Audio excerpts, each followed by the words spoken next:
My first guest grew up in an intensely devout and deeply conservative Shia Muslim family in East London in the 1990s.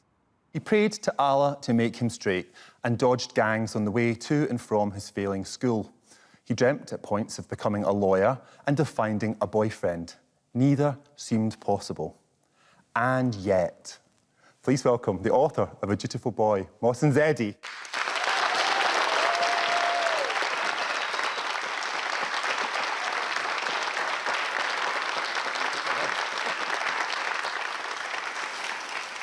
It's very lovely to have you here. Thanks for being on the show. No, thank you so much for having me. I published this book in lockdown, so it's totally surreal to be talking about it in real life. Oh my God, is this going to be your first reading to real people? Yeah.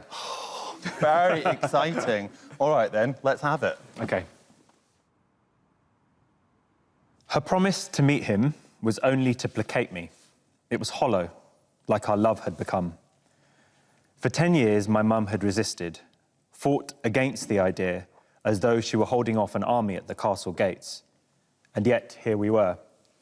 A day I thought would never come. The drawbridge about to lower. In battle, are you ever really ready for the white flag? In the moment, the focus is on the fight. So when surrender comes, the impact of it might leave you dumbfounded. But my plan had worked. I'd played the long game and won. My heart didn't jump for joy or skip a beat. It lay inert and heavy in my chest. My boyfriend and I would visit her and my dad at their home, a home from which it felt like so much of me had been exiled.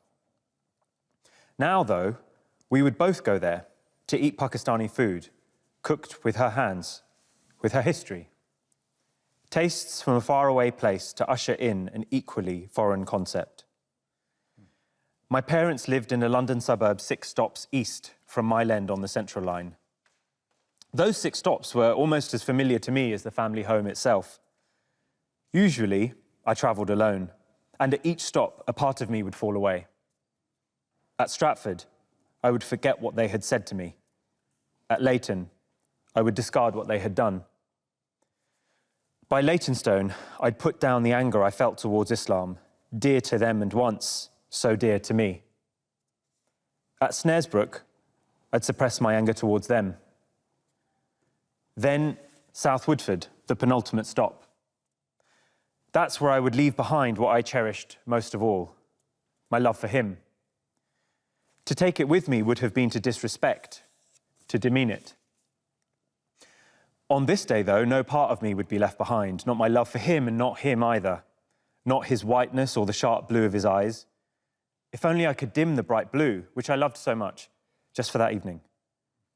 Make him smaller, moulded to fit neatly into their closed hearts. Hours before we left, I lay on the bed, feeling as blank as the ceiling I stared at. I couldn't do it, I told him. As I spoke, cracks formed in my numb veneer. Beneath it, a seething rage. I told him I was sorry, and I was sorry. I was desperate to go through with it, but consumed by anger towards her, at myself, and at the rules that had built a wall between us.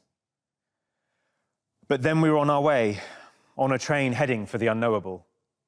I held on to him more tightly as we got closer, for once hanging on to those things I had become so accustomed to leaving behind. We stood outside the house, 2 men. My dad opened the door. I asked him where she was, and his frown made my heart sink.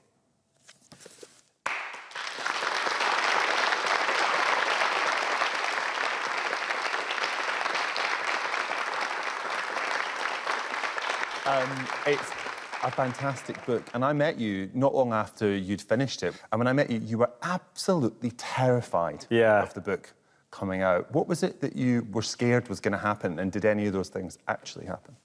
I was scared that my story would be used against me and my family. I was scared that it would turn into a culture war, that I would be used to vilify the Muslim community.